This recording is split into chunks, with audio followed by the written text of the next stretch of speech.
President Monroe vetoed it as being unconstitutional. How fortuitous that this DeWitt Clinton would become governor of New York in 1816. And he presented the idea to the legislature with one change, a toll system that eventually would pay off the canal for the state of New York. Now,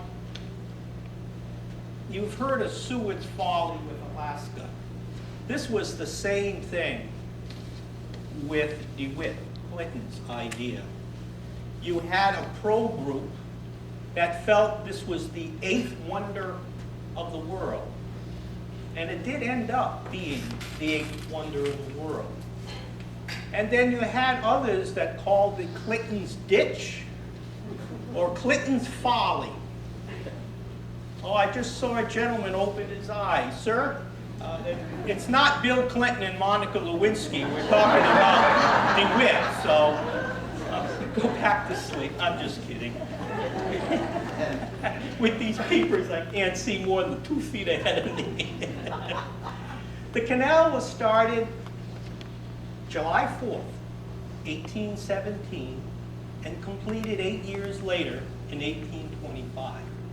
They wanted to open up the east to the west. And by east, I mean New England and Europe. As to the United States, in that time period, our country ended at the Appalachian Mountains. And he wanted to go beyond into the west. Quite a visionary.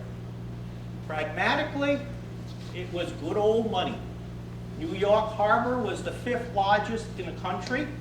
It was behind Boston, Baltimore, Washington, and New Orleans.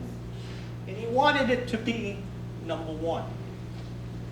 Also, he wanted to make these little hamlets in upper New York State where there were only a few hundred people.